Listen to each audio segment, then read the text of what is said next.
Hello नमस्कार दोस्तों, welcome back my YouTube channel law with Ronit. दोस्तों, आप सभी का हमारे इस यूट्यूब चैनल पे स्वागत है।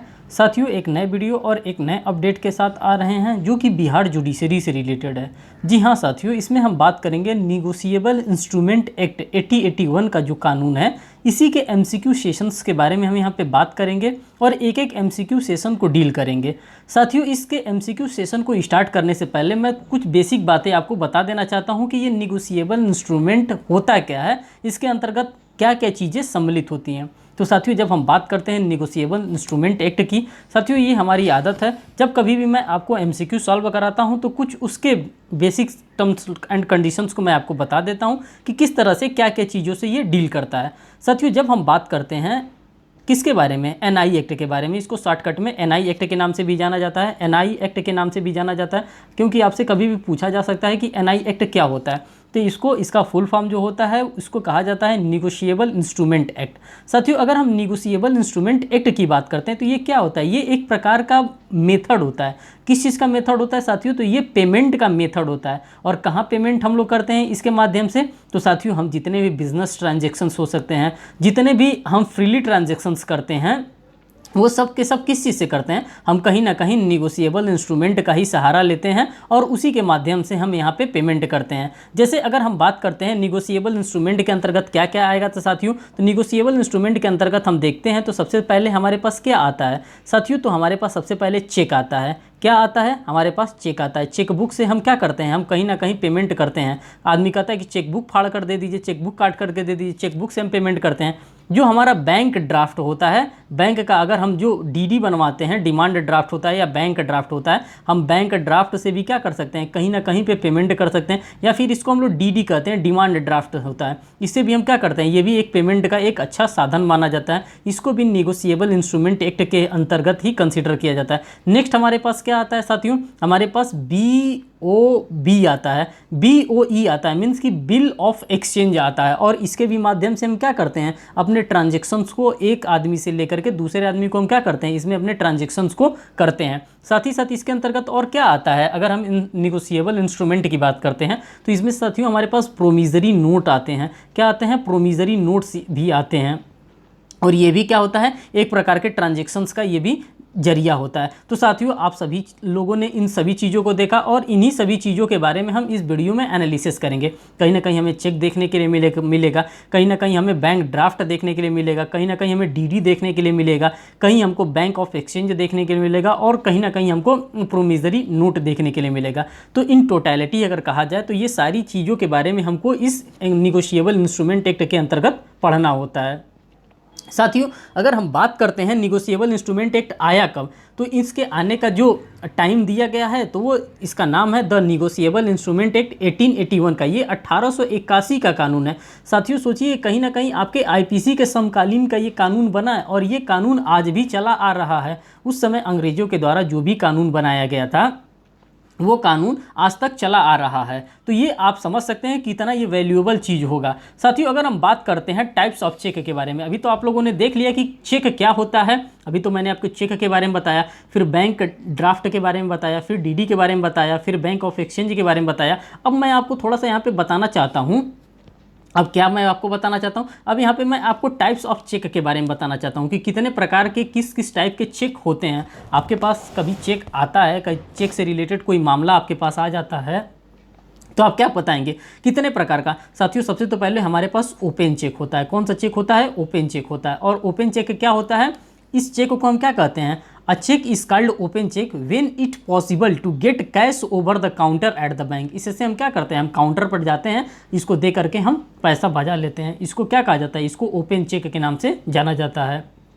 तो टाइप्स ऑफ चेक के अंतर्गत ये भी शामिल होता है। फिर हमारे पास जो दूसरे टाइप का चेक आता है साथियों, एक क्रॉस चेक आता है। क्या, कौन सा चेक आता है, एक क्रॉस चेक आता है। जैसे यहाँ पे आपका ये मैंने चेक बना दिया, यहाँ पे क्या किया जाता है, यहाँ पे क्रॉस कर दिया जाता है, मीन्स कि दो लाइन ऊपर के खींच दी जाती है। इसको क्या कहा जाता है, इसको क्रॉस चेक कहा जाता है। अगर हम इसके डेफिनेशन में बताएं तो ये चेक क्या होता है, तो ये चेक जो बनता है ये रिस्क को अवॉइड करने के लिए इस टाइप के चेक को क्या किया जाता है, क्रॉस कर दिया जाता है और इसी को हम लोग क्रॉस चेक के नाम से भी जानते हैं। नेक्स्ट चेक की हम बात करते हैं साथियों, नेक्स्ट चेक की अगर हम बात करते हैं साथियों, तो हमारे पास बेयरर चेक आता है। कौन सा चेक आता है साथियों? तो बेयरर चेक आता है। बेयरर चेक भी हमारे लिए क्या होता है? ये क्या होता है? ये भी एक पेमेंट का ही मेथड होता है। जो बेयरर चेक होता है, a cheque with is payable to any person whose present it for the payment at the bank counter is called bearer cheque. इसको क्या कहा जाता है? इसको बेयरर चेक के नाम से जानते हैं। और एक हमारे पास जो लास्ट चेक का तरीका आता है, उसको हम लोग ऑर्डर्ड चेक के नाम से जानते हैं।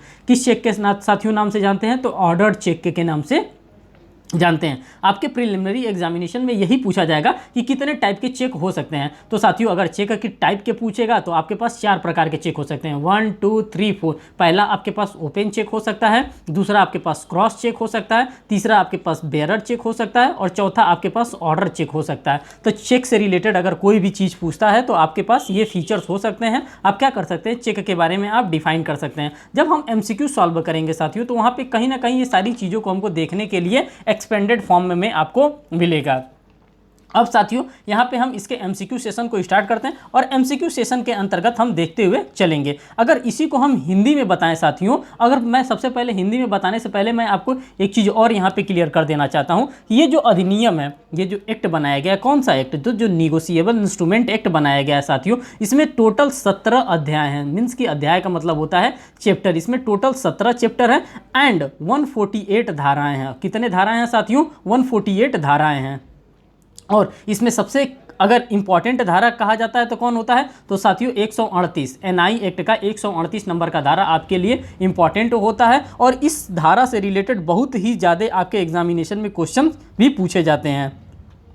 पराक्रम लिखित अधिनियम का जो उद्देश्य होता है साथियों, ये वचन पत्र को देना इसका उद्देश्य होता है। विनिमय पत्र या चेक से संबंधित विधियों को परिभाषित करना ही क्या होता है? इसका उद्देश्य माना जाता है। किसका उद्देश्य माना जाता है? तो जो परक्रम लिखित अधिनियम है, हम इसको बार बार परक्रम में लिखित अधिनियम नहीं कहेंगे, हम इसको निगोशिएबल इंस्ट्रूमेंट एक्ट कहेंगे। इस निगोशिएबल इंस्ट्रूमेंट एक्ट का मतलब यही होता है। क्या होता है? तो वचन पत्र से रिलेटेड होता है, विनिमय पत्र से रिलेटेड होता है, चेक से संबंधित होता है, और इसी के विधियों को परिभाषित करने के बारे में हमको पराक्रम लिखित मीन्स की नेगोशिएबल इंस्ट्रूमेंट एक्ट के अंतर्गत देखने के लिए मिलता है।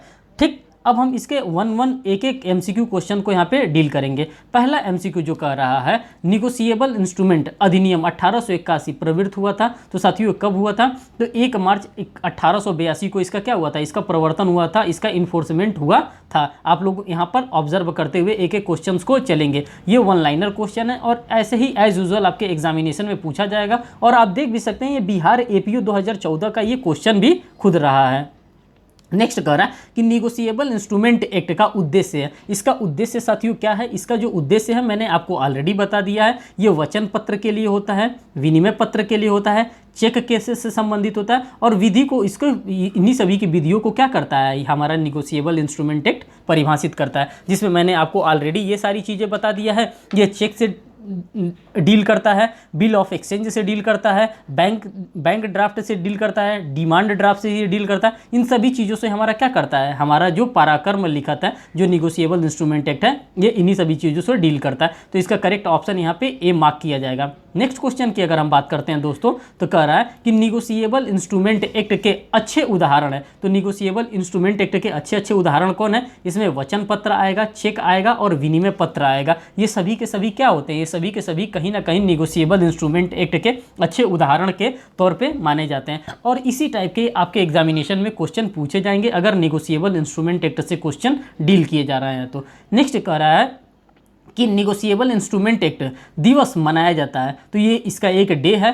कब ये इसका दिवस मनाया जाता है साथियों? तो आप देख सकते हैं 2 मार्च को परक्रम लिखित अधिनियम दिवस मनाया जाता है। आप इसको यहाँ पे ऑब्जर्व कर लिए। नेक्स्ट कर रहा है वचन पत्र को परिभाषित किया गया है।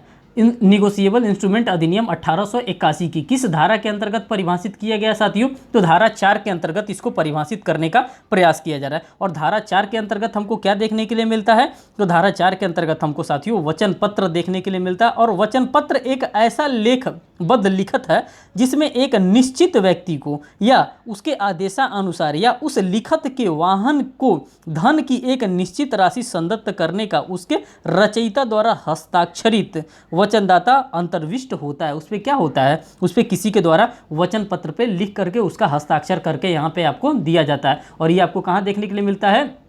तो साथियों निगोशिएबल इंस्ट्रूमेंट एक्ट के धारा 4 के अंतर्गत आपको देखने के लिए मिलता है। अब नेक्स्ट क्वेश्चन की अगर हम बात करते हैं दोस्तों, तो नेक्स्ट क्वेश्चन कह रहा है, अगर नेक्स्ट क्वेश्चन की हम बात करते हैं साथियों, तो यहाँ पे पूछ रहा है ड्राफ्ट का उदाहरण है। साथियों ड्राफ्ट का उदाहरण क्या होता है? जो ड्राफ्ट का उदाहरण होता है जिसको हम लोग डिमांड ड्राफ्ट के नाम से जानते हैं, जिसको हम लोग डीडी कहते हैं। जब आप लोगों ने bar council of Uttar Pradesh में या किसी भी बार के स्टेट में अगर आपने रजिस्ट्रेशन करवाया हो, चाहे अपने बार काउंसिल ऑफ बिहार में आपने रजिस्ट्रेशन कराया हो, तो रजिस्ट्रेशन कराने वक्त आपसे डीडी मांगा जाता है। उसी डीडी के अमाउंट्स को आप क्या करते हैं, फिल करते हैं और आप अपना रजिस्ट्रेशन कराते हैं। उसी को क्या कहा जाता है? उसी को ड्राफ्ट का उदाहरण है। ड्राफ्ट का उदाहरण क्या होता है? वचन पत्र होता है, जिसको हम लोग डिमांड, अगर किसी के द्वारा डिमांड किया जाता है तो उसी को डिमांड की फुलफिल करने के लिए हम लोग क्या बनवाते हैं, हम लोग बैंक में जा करके डिमांड ड्राफ्ट क्रिएट करवाते हैं और वही डिमांड ड्राफ्ट वहाँ पे एक्सेप्ट किया जाता है। नेक्स्ट क्वेश्चन की हम बात करते हैं दोस्तों, कह रहा है विनिमय पत्र का परिभाषा है। जो विनिमय पत्र है इसका परिभाषा क्या है? निगोशिएबल इंस्ट्रूमेंट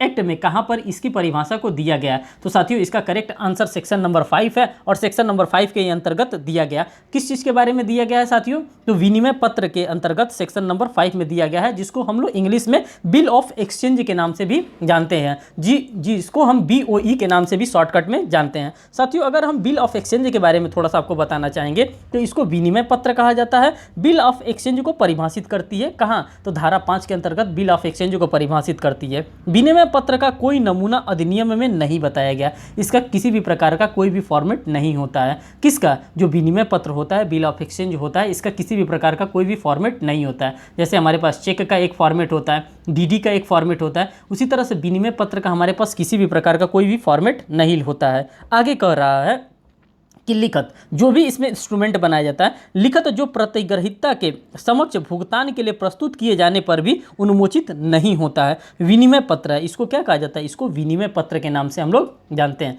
नेक्स्ट करा विनिमय पत्र के पक्षकार हैं। तो विनिमय पत्र के पक्षकार कौन है? पाने वाला व्यक्ति जो होता है इसका पक्षकार माना जाता है। किसका? जो विनिमय पत्र होता है। विनिमय पत्र को बिल ऑफ एक्सचेंज कहते हैं। जो पाने वाला व्यक्ति होता है यही उसका क्या होता है? मालिक होता है। नेक्स्ट नंबर क्वेश्चन में कह रहा है चेक को परिभाषित किया गया पराक्रम लिखित अधिनियम 1881 के अंतर्गत। तो चेक को कहाँ पे परिभाषित किया गया है साथियों?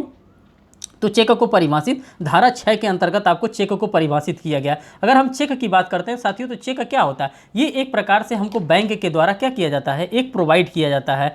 चेक किसी विनिर्दिष्ट बैंक द्वारा लिखित गया विनिमय पत्र होता है जो दर्शन या उपस्थापन प्रस्तुत देयता होता है। मीन्स कि अगर हम उसको भर करके अगर हम बैंक में प्रोवाइड करते हैं तो बैंक वाला हमको क्या होता है? उसी के बिहाफ पे हमको पेमेंट कर देता है। इसको हम लोग क्या कहते हैं? इसको चेक कहते हैं। और ये हमको परिभाषित कहाँ किया गया? ये हमें negotiable instrument act section number 6 के अंतर्गत हमको प्रोवाइड करके ये चीज़ें रखा है। नेक्स्ट क्वेश्चन की हम बात करते हैं दोस्तों, कह रहा है इलेक्ट्रॉनिक रूप के चेक एवं विकृत चेक चेक की परिभाषा में जोड़ा गया है। तो कब इसको जोड़ा गया है साथियों? तो इसका अभी आंसर यहाँ पे क्लियर नहीं दिया है। जब इसका आंसर हमको क्लियर हो जाता है तो मैं आपको यहाँ पे बता दूंगा। अभी इस क्वेश्चन को आप रहने दीजिए, इसमें कोई ना कोई डाउट है।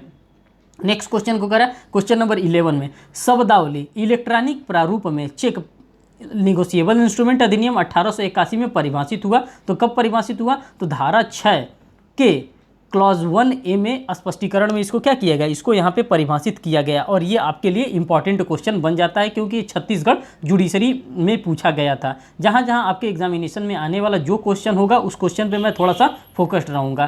कर है जिक्रीवाल को परिभाषित किया गया है निगोशिएबल इंस्ट्रूमेंट अधिनियम 1881 की किस धारा के अंतर्गत परिभाषित किया गया है साथियों? तो जिक्रीवाल को धारा 7 के अंतर्गत आपको परिभाषित किया गया है। अब ये होता क्या है साथियों? ये जिक्रीवाल होता क्या है? तो धारा 7 में जब हम देखेंगे तो लेखीवाल होता है, ऊपरवाल होता है और जिक्रीवाल होता है। क्या क्या होता है? तो लेखीवाल होता है, ऊपरवाल होता है और जिक्रीवाल होता है। विनिमय पत्र या चेक की रचयिता लेखीवाल कहलाता है। देखिएगा, ध्यान से सुनिएगा, लेखीवाल को हम क्या कहते हैं? जो विनिमय पत्र या चेक का रचयिता होता है लेखीवाल कहलाता है। जिसने क्या किया उसको लिख करके दिया है, तो इसको क्या कहते हैं? इसको हम लोग रचयिता के नाम से जानते हैं। लेकिन जब हम जिक्रीवाल की बात करते हैं साथियों, जिक्रीवाल किसको कहते हैं? तो इसी के अंतर्गत जो जिक्री करता है उसको जिक्रीवाल के नाम से हम लोग जानते हैं। कह रहा है विनिमय पत्र पर या यदि उसकी एक से अधिक मूल प्रतियां हों, विनिमय पत्र या उससे अधिक मूल प्रतियां हों, तो ऐसे मूल प्रतियों में से एक विनिमय पत्र के ऊपर वाल द्वारा उसकी अनुमति हस्ताक्षरित कर दिए जाने के पश्चात और धारक को या नामित किसी व्यक्ति को उसका परिदत्त किए जाने के पश्चात या ऐसे हस्ताक्षर की सूचना करने के पश्चात विनिमय पत्र का ऊपर वाला प्रतिग्रहीता कहलाता है। इसको क्या कहा जाता है? ऊपर वाल को प्रतिग्रहीता के नाम से हम लोग जानते हैं। नेक्स्ट क्वेश्चन कर रहा है धारक को परिभाषित किया गया है प्राकर्म लिखित अधिनियम के अंतर्गत। तो जो धारक होता है, जो बेयरर होता है, इसको कहाँ पे परिभाषित किया गया है साथियों? तो जो बेयरर होता है उसको धारा 8 के अंतर्गत, निगोशिएबल इंस्ट्रूमेंट एक्ट की धारा 8 के अंतर्गत परिभाषित किया जाता है। अब ये धारक क्या होता है साथियों? तो धारक होता है, धारक का तात्पर्य ऐसे व्यक्ति से है जो अपने ही नाम पर लिखत का अधिपत्य रखता है तथा उसका भुगतान पाने का अधिकारी होता है। उसको हम लोग क्या कहते हैं? उसको बेयरर, उसको धारक के नाम से हम लोग जानते हैं। किसके अंदर? अंडर निगोशिएबल इंस्ट्रूमेंट एक्ट के अंतर्गत। नेक्स्ट क्वेश्चन को अगर हम डील करते हैं तो कह रहा है अधिनियम का कौन सा प्रावधान समयक अनुक्रम में धारण के संबंध में विचार करता है? तो कौन सा करता है साथियों? तो ये हमको धारा 9 के अंतर्गत ये हमको देखने के लिए मिलता है और समयक अनुक्रम धारक के बारे में धारा 9 हमको बताता है। अगर हम समयक अनुक्रम के बारे में बात करते हैं साथियों तो यहाँ पे आप देखिए कि समय अनुक्रम क्या कह रहा है। अगर साथियों हम सेक्शन 9 की बात करते हैं तो सेक्शन 9 में आपको देखने के लिए क्या मिल रहा है? यहाँ पे समयक अनुक्रमक धारक के बारे में यहाँ पे आपको देखने के लिए मिलता है। जब हम इसी को बात करते हैं इंग्लिश में, provided for the definition of holder due in course की बात करता है। किस चीज़ की बात करता है साथियों?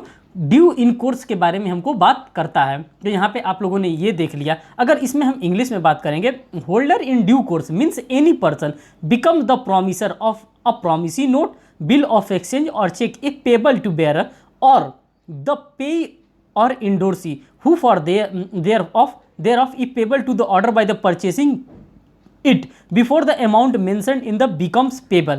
जो इसको अमाउंट वहाँ पे किया रहेगा पेबल करने के लिए, वो चीज़ वहाँ पे लिखा रहेगा, तो इसको हम क्या मानेंगे? समयक अनुक्रम धारक के रूप में उसको हम लोग मानेंगे। नेक्स्ट क्वेश्चन कर रहा है अधिनियम का कौन सा प्रावधान समयक अनुक्रम के संदाय के संदर्भ में विचार करता है? तो कौन सा करता है साथियों? तो धारा 10 के अंतर्गत ये हमको देखने के लिए मिलता है। अब धारा 10 में इसको आप देखेंगे किसके? समयक अनुक्रम के बारे में आप धारा 10 में देखते हैं। और ये देख लीजिए MPHGS 2010 का ये क्वेश्चन भी आपके एग्जामिनेशन के लिए रहा है। नेक्स्ट क्वेश्चन की अगर हम बात करते हैं साथियों, नेक्स्ट क्वेश्चन नंबर 16 में क्या कर रहा है? क्वेश्चन नंबर 16 में आपका कर रहा है जो कि निगोशिएबल इंस्ट्रूमेंट अधिनियम की धारा 11 के अंतर्गत एक प्रतिज्ञा पत्र, किसकी बात करता है साथियों? तो धारा 11 के अंतर्गत एक प्रतिज्ञा पत्र की बात करता है। एक प्रतिज्ञा पत्र, विनिमय बिल या भारत में तैयार या अंतर्हित किया गया चेक या जो भारत में निवास करने वाले किसी भी व्यक्ति को भुगतान करने के लिए होता है या उसके लिए अर्हित किया जाता है ... तो वो क्या कहलाता है? तो वो अंतर्देशीय लिखत के रूप में हम उसको देखते हैं। किसके अंतर्गत? तो धारा 11 के अंतर्गत उसको हम लोग अंतर्देशीय लिखत के अंतर्गत उसको हम लोग क्या करते हैं? कंसीडर करते हैं। नेक्स्ट क्वेश्चन की हम बात करते हैं साथियों, क्वेश्चन नंबर 17 में हमारा क्या कह रहा है? तो साथियों क्वेश्चन नंबर 17 में कह रहा है कि निगोशिएबल इंस्ट्रूमेंट अधिनियम की कौन सी धारा पराक्रम लिखत को परिभाषित करती है? तो कौन करती है? तो साथियों ये परिभाषित करने का काम धारा 13 के अंतर्गत हमको देखने के लिए मिलता है और यही हमको निगोशिएबल इंस्ट्रूमेंट एक्ट को धारा 13 हमको प्रोवाइड करती है और परिभाषित करके बताती है। धारा 13 में क्या कह रहा है साथियों?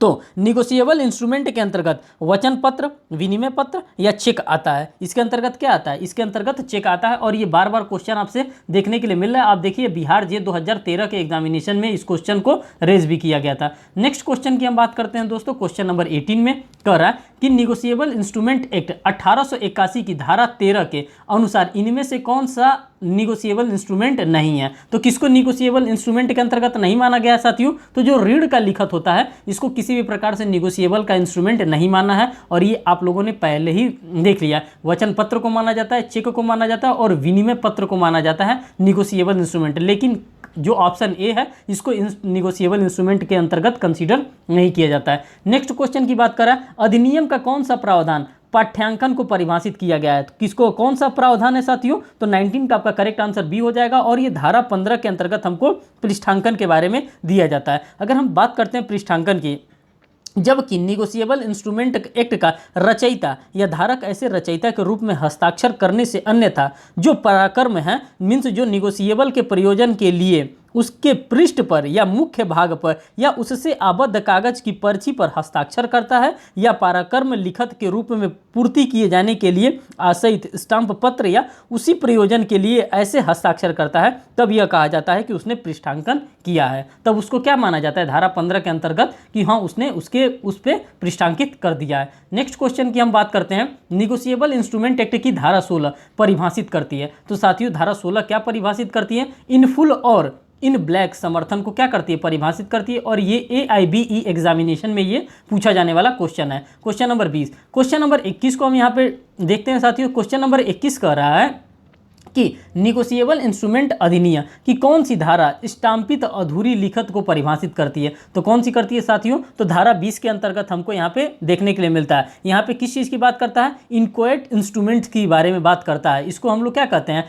जो स्टाम्पित अधूरी लिखित होता है इसको इनक्वाइट इंस्ट्रूमेंट के नाम से जानते हैं। इस पे क्या होता है? A cheque is signed by the drawer of a cheque, means कि चेक पे जो जिसके द्वारा चेक निकाला जाता है उसके द्वारा इस पे साइन किया जाता है। नेक्स्ट क्वेश्चन की हम बात करते हैं। कर वचन पत्र, विनिमय पत्र या चेक संदाय के लिए किसके समक्ष उपस्थित किया जाना चाहिए? तो साथियों किसके समक्ष उपस्थित किया जा सकता है? तो रचयिता के समक्ष किया जा सकता है, ऊपर वाले के समक्ष किया जा सकता है और प्रतिगृहीता के समक्ष उपरोक्त किया जा सकता है। उपरोक्त सभी के समक्ष इसको क्या किया जा सकता है? उपस्थित किया जा सकता है, मीन्स कि सभी के सामने इस चेक को प्रेजेंट किया जा सकता है। नेक्स्ट क्वेश्चन को डील करते हैं दोस्तों। नेक्स्ट क्वेश्चन में कह रहा है एक वचन पत्र में संदाय की जाने वाली धनराशि, जो संदाय की जाने वाली राशि कैसे होनी चाहिए? निश्चित होना आवश्यक है। भाई हमारे पास डेफिनेट अमाउंट होना चाहिए, तभी तो हम उसी चीज़ को तो हम वहाँ पे क्या करेंगे? वचन पत्र में लिखेंगे। पता ही नहीं है कि क्या डेफिनेट है, तो डेफिनेट चीज़ को यहाँ पे निश्चित होना आवश्यक होता है। और आप देख सकते हैं छत्तीसगढ़ जुडिशरी 2012 के एग्जामिनेशन में एक क्वेश्चन रेज भी किया गया। नेक्स्ट क्वेश्चन की हम बात करते हैं। कह रहा है वचन पत्र या विनिमय पत्र की परिपक्वता उस तारीख को होती है। किस तारीख को होती है साथियों? उस जिसको एक शोध हो जाता है, जिसको जिस तारीख को दे दिया जाता है उसी तारीख से उसको क्या माना जाता है? उसी तारीख से वो मैच्योर हो जाता है। नेक्स्ट क्वेश्चन की हम बात करते हैं दोस्तों। क्वेश्चन नंबर 25 में कह रहा है मैं को या उसके आदेशानुसार 500 रुपये संदत्त करने का वचन देता हूँ।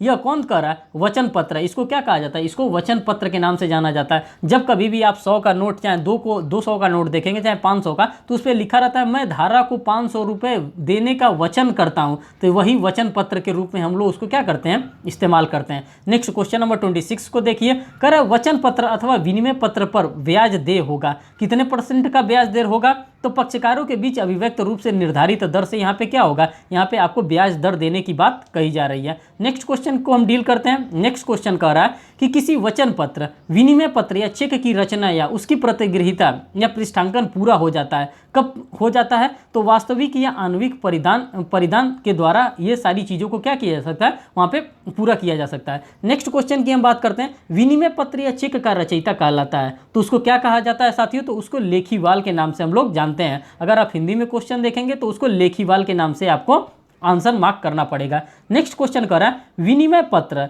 या चेक में संशय करने के लिए तद द्वारा निर्दिष्ट व्यक्ति कहलाता है। उसको क्या कहा जाता है? तो उसको ऊपर वाला के नाम से हम लोग जानते हैं। नेक्स्ट क्वेश्चन की बात करता है जब विनिमय पत्र में ऊपर वाला के अलावा किसी अन्य व्यक्ति का नाम दिया हुआ है तब ऐसा व्यक्ति कहलाता है। ऐसा व्यक्ति क्या कहलाएगा? तो ऐसा व्यक्ति साथियों जिक्री वाला कहलाता है। क्या कहलाता है? जिक्री वाल ऐसा व्यक्ति कहलाता है। नेक्स्ट क्वेश्चन की हम बात करते हैं। क्वेश्चन नंबर 31 की बात करते हैं। 31 में कह रहा है कि विनिमय पत्र को कौन सा व्यक्ति पक्षकार नहीं होता है? जो विनिमय पत्र होता है इसका कौन सा व्यक्ति पक्षकार नहीं होता है? तो साथियों इसका साक्षी जो होता है ये पक्षकार के रूप में हम यहाँ पे इसको नहीं ऑब्जर्व करते हैं। नेक्स्ट क्वेश्चन की बात करता है विनिमय का बिल में भागीदारी कौन है? तो कौन है? तो दोनों ए और बी की बात करता है। आदेशक और अदाकर्ता और प्राप्तकर्ता, इन दोनों को यहाँ पे माना जाता है। और ये AIBE एग्जामिनेशन 2017 का आपका क्वेश्चन भी रहा है। साथियों निगोशिएबल इंस्ट्रूमेंट एक्ट आपका सबसे ज़्यादा अगर कहीं पूछा जाता है तो AIBE एग्जामिनेशन, ऑल इंडिया बार एग्जामिनेशन का क्वेश्चन इससे ज़्यादा निकल करके आता है। नेक्स्ट क्वेश्चन की बात करते हैं। यदि कोई साधन वचन पत्र या विनिमय पत्र के रूप में माना जाए तो यह क्या होता है साथियों? एक अस्पष्ट साधन के रूप में होता है। और आप देख सकते हैं ये भी AIBE एग्जामिनेशन का क्वेश्चन आपका रहा है। नेक्स्ट क्वेश्चन की हम बात करते हैं दोस्तों। क्वेश्चन नंबर 34 में कह रहा है कि ऐसा विनिमय पत्र जो विनिर्दिष्ट बैंक पर लिखा गया हो और जिसकी मांग से अन्यथा दे होना अभिव्यक्त नहीं है। ये कहाँ के कहा जा रहा है? ये किसके रूप में कहा जा रहा है? तो ये चेक के लिए इस बात को कहा जा रहा है। नेक्स्ट क्वेश्चन की बात कर रहे हैं। कर रहा है निम्नलिखित में से कौन सा विनिमय पत्र नहीं है। तो किसको विनिमय पत्र के रूप में नहीं जाना जाता है साथियों, तो जो शेयर होता है इसको विनिमय पत्र के नाम से नहीं जाना जाता है। जब आप लोगों ने कंपनी एक्ट को पढ़ा था साथियों मेरे साथ, तो कंपनी एक्ट के ऑनलाइनर सीरीज में भी मैंने आपको बताया था और साथ ही साथ एमसीक्यू में भी बताया था, ये शेयर होता है। शेयर का मतलब क्या होता है, अंश होता है, इसका मतलब हिस्सा होता है। और हिस्सा कहाँ पे, तो साथियों हिस्सा होता है कंपनी में। जब कंपनी में आप हिस्सा पाते हैं तो हिस्सा के बदले आपको क्या, जब आप हिस्सा लगाते हैं, अपना शेयर लगाते हैं, तो शेयर के बदले में आपको क्या मिलता है, प्रॉफिट के रूप में आपको वहाँ पे डिविडेंड मिलता है। क्या मिलता है साथियों, तो वहाँ पे आपको शेयर के बदले में आपको डिविडेंड प्रोवाइड होता है। डिमांड ड्राफ्ट की अगर हम बात करते हैं साथियों, तो ये अगर हमसे डिमांड किया जाता है कि आपको इसी रूप में पेमेंट करना है, तो हम लोग उसको डिमांड ड्राफ्ट के नाम से जानते हैं। तो ये दोनों चीज आप यहां से क्लियर कर लीजिए। और ये एमपीजे 2012 का एग्जामिनेशन का क्वेश्चन है। अब देखिए दोस्तों, बात कर रहा है चेक है। चेक क्या होता है, तो ये एक प्रकार का विनिमय पत्र होता है कि हम क्या कर रहे हैं, हम विनिमय पत्र के माध्यम से ये क्या कर रहे हैं, चेक को प्रोवाइड कर रहे हैं। और ये अभी एमपीजे 2017 का आपका क्वेश्चन रहा है। कर रहा है चेक में सम्मिलित नहीं है, तो साथियों चेक के अंतर्गत सम्मिलित नहीं है। टाइप किया हुआ चेक इसके अंतर्गत सम्मिलित नहीं है। विकृत चेक या इलेक्ट्रॉनिक प्रतिबिंब, इलेक्ट्रॉनिक रूप में चेक, और छठी चेक, छठित चेक मीन्स कि टाइप किया हुआ चेक यहाँ पे सम्मिलित नहीं है, चेक के अंतर्गत सम्मिलित नहीं है। क्या है, तो टाइप किया हुआ चेक यहाँ पे सम्मिलित इसके अंतर्गत नहीं माना जाता है। नेक्स्ट क्वेश्चन की बात करते हैं। मुख्य चेक के प्रकार हैं साथियों, मुख्यतः चेक के कौन कौन से प्रकार हो सकते हैं, तो मुख्यतः चेक के अगर हम प्रकारों की बात करते हैं तो यहाँ पे भी इसका कोई आंसर आपके सामने नहीं दिया हुआ है, इसीलिए हम इसका कोई भी आंसर अभी मार्क नहीं करते हैं। चेक के प्रकार की बात करते हैं, हमारे पास क्रॉस चेक भी होता है और हमारे पास कौन सा वाहक चेक भी होता है। तो दोनों प्रकार के चेक होते हैं हमारे पास, ये बात आप जान के चलिए। नेक्स्ट क्वेश्चन नंबर 39 की हम बात करते हैं। कर निगोशिएबल इंस्ट्रूमेंट एक्ट के अंतर्गत जिक्रीवाल है। जिक्रीवाल कौन होता है साथियों, तो जिक्रीवाल हमारा ऑप्शन नंबर करेक्ट सी होगा। जबकि विनिमय पत्र में या उस पत्र में या उस पर में किसी भी पृष्ठांकन के ऊपर वाले के अतिरिक्त किसी व्यक्ति का नाम दिया गया है जिसके पास आवश्यकता पड़ने पर लेनगी के लिए माना जाना है, मीन्स कि लेनगी के लिए जाया जा सकता है, उसको हम क्या कह सकते हैं, उसी को जिक्रीवाल के नाम से हम लोग यहाँ पे जानते हैं। नेक्स्ट क्वेश्चन में कह रहा है दोस्तों हमारा क्वेश्चन नंबर 40 में खाली चेक कह रहा है। खाली चेक विधि की दृष्टि में चेक नहीं है। जो खाली चेक होता है वो विधि की दृष्टि में किसी भी प्रकार का चेक नहीं है। ये किस मामले में अभी निर्धारित किया गया, तो साथियों ये किस मामले में निर्धारित किया गया, हनुमंत आर नायक बनाम अजीज हर मलकर के मामले में इस बात को जाहिर किया गया है कि जो खाली चेक होता है ये विधिक दृष्टि में चेक के रूप में इसको नहीं शामिल किया जा सकता है। नेक्स्ट क्वेश्चन नंबर 41 में कह रहा है ए एक नाबालिग को टीवी बेचता है जिसे वह चेक के माध्यम से संदाय करता है, बेच देता है और चेक के माध्यम से। केवल ए के खिलाफ यहाँ पे अगर वाद भी चलेगा तो केवल ए के खिलाफ से यहाँ पे वाद चलेगा। और आप देख सकते हैं ये भी AIBE एग्जामिनेशन का ये भी क्वेश्चन रहा। नेक्स्ट क्वेश्चन की हम बात करते हैं। प्रतिफल का संशय पर पराक्रम लिखत मीन्स की निगोशिएबल इंस्ट्रूमेंट एक्ट का पर कब्जा करने वाला व्यक्ति कहलाता है, इसको क्या कहलाता है, समयक अनुक्रम धारक के रूप में इसको हम लोग यहाँ पे जानते हैं। नेक्स्ट क्वेश्चन नंबर 43 को देखिए क्या कर रहा है यहाँ पे। नेक्स्ट क्वेश्चन नंबर कर रहा है अंतर्देशीय लिखत की मुख्य अपेक्षाएं हैं। क्या इसकी मुख्य अपेक्षाएं, तो उपरोक्त सभी भारत में देय किया गया हो, भारत में निवास किसी व्यक्ति पर लिखा गया हो और भारत में लिखा गया हो, ये सारी बातों को यहाँ पे ये कवर करता है। अंतर्देशीय लिखत के मुख्य अपेक्षाएं यही हैं। नेक्स्ट क्वेश्चन की हम बात करते हैं दोस्तों। नेक्स्ट क्वेश्चन में करा ऐसी लिखत को विदेशी लिखत माना गया है। कैसी लिखत को, उपरोक्त दोनों को, जो भारत में देय न हो, जो भारत में न लिखी गई हो, इसको क्या माना जाता है, इसको विदेशी लिखत के रूप में हम लोग मानते हैं। नेक्स्ट क्वेश्चन की बात करता है भारत में लिखत और देय किया गया वचन पत्र विनिमय पत्र या चेक कहलाता है। क्या कहलाता है, अंतर्देशीय लिखत के रूप में हम लोग इसको मानते हैं। नेक्स्ट क्वेश्चन की हम बात करते हैं साथियों क्वेश्चन नंबर 46 में। तो क्वेश्चन नंबर 46 में कह रहा है पराक्रम लिखत मीन्स की निगोशिएबल इंस्ट्रूमेंट एक्ट से अभिप्राय है। तो क्या अभिप्राय है इससे साथियों, तो आदेशानुसार या वाहक को दे वचन पत्र विनिमय पत्र या चेक के रूप में हम लोग इसको क्या जानते हैं, इसको रूप में कंसीडर करते हैं। किसके रूप में, निगोशिएबल इंस्ट्रूमेंट एक्ट के अंतर्गत। नेक्स्ट क्वेश्चन कर रहा है निगोशिएबल इंस्ट्रूमेंट अधिनियम 1881 की धारा 21 को संदर्भित किया जाता है। तो कहाँ संदर्भित किया जाता है, कब किया जाता है, तो जब कोई भी मांग हमसे अराइज किया जाता है तो उसी मांग के ऊपर हम लोग इसको क्या कहते हैं, इसको संदर्भित करते हैं। नेक्स्ट क्वेश्चन की हम बात करते हैं, कह रहे निम्नलिखित में से कौन सा युग्म सही सुमेलित नहीं है। अब यहाँ पे पूछ रहा है कि कौन सा सही सुमेलित नहीं है। Nemo dot code non habit पराक्रम लिखत, ये इससे सही सुमेलित नहीं है।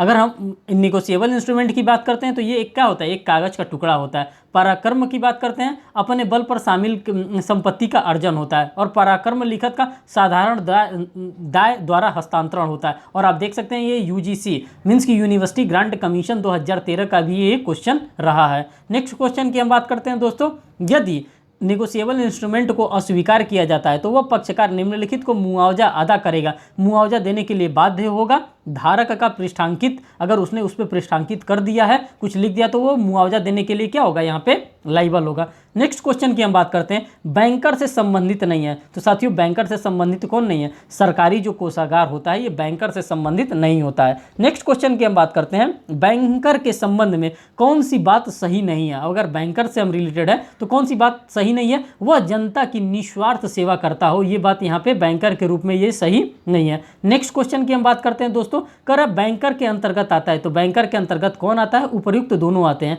डाकघर बचत बैंक भी आता है, बैंक के तौर पर कार्य करने वाला कोई भी व्यक्ति भी यहाँ पे आता है। नेक्स्ट क्वेश्चन कर रहा है, विधिमान्य पृष्ठांकन की शर्तें हैं। तो विधिमान्य पृष्ठांकन की शर्तें क्या है, पृष्ठांकन के हस्ताक्षर होना चाहिए। जो भी पृष्ठांकन किया जाता है उस पर हस्ताक्षर भी किया जाना चाहिए।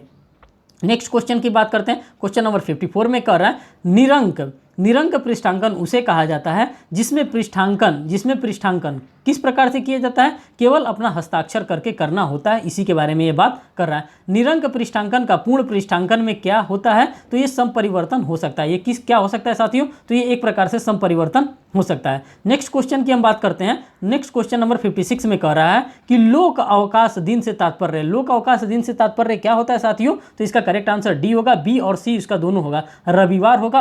और ऐसा कोई अन्य दिन जिसमें केंद्र सरकार ने लोक अवकाश घोषित किया हो, इसको क्या माना जाएगा, इसको माना जाएगा कि ये लोक अवकाश के रूप में, मीन्स की ये गवर्नमेंट की छुट्टी है। नेक्स्ट क्वेश्चन कर रहा है, निगोशिएबल इंस्ट्रूमेंट एक्ट के भुगतान के लिए युक्ति संगत समय का निर्धारण करते समय यहाँ पे क्या किया जा सकता है, सार्वजनिक अवकाशों को अपवर्जित एक्सक्लूड किया जा सकता है। ठीक, नेक्स्ट क्वेश्चन की हम बात करते हैं, क्वेश्चन नंबर 58 में कर रहा है, इलेक्ट्रॉनिक रूप में चेक एवं विकृत चेक की परिभाषा में जोड़ा गया है। अब क्या जोड़ा गया है, संशोधन अधिनियम सन 2002 यहाँ पे जोड़ा गया है। नेक्स्ट क्वेश्चन की बात करते हैं, यदि किसी विनिमय पत्र के संयुक्त निष्पादन है तो किसी प्रतिकूल संविदा के अभाव में उसका दायित्व किस प्रकार का होगा, तो संयुक्त और पृथक पृथक उसका दायित्व यहाँ पे माना जाएगा। नेक्स्ट क्वेश्चन की बात करते हैं दोस्तों, क्वेश्चन नंबर 60 में कह रहा है, किसी खोई हुई वस्तु का लिखत के धारण का अधिकार है। तो इसके धारण का अधिकार क्या है, दूसरी प्रति प्राप्त करने का यहाँ पे अधिकार के रूप में उसको ये राइट प्राप्त है। तो साथियों आप लोगों ने देखा यहाँ पे 60 क्वेश्चन मैं आप लोगों के लिए लेकर के आया हूँ और उन 60 क्वेश्चन को मैंने यहाँ पे बताने का भरपूर प्रयास किया जितना आपके बिहार जुडिशरी में आ सकता है। साथियों नेक्स्ट वीडियो को देखने के लिए आप हमारे चैनल को जरूर सब्सक्राइब करें, वीडियो को लाइक करें और बेल बटन दबाना तो बिल्कुल भी ना भूलें, जिससे मैं कोई भी लेटेस्ट अपडेट लेकर के आ रहा हूं यूपी जुडिशरी से, साथ साथ बिहार जुडिशरी से। बिहार जुडिशरी का आपका फॉर्म कब आएगा, एडमिट कार्ड कब आएगा, जो भी इन्फॉर्मेशन हो सकता है सबसे पहले मैं आपको अपने इसी यूट्यूब चैनल से दे रहा हूँ। तो साथियों आप हमारे चैनल को जरूर सब्सक्राइब करें, वीडियो को लाइक करें, अगर वीडियो आपको अच्छा लगता है तो कमेंट करें और फिर नेक्स्ट वीडियो में आपसे मिलते हैं। बहुत बहुत धन्यवाद।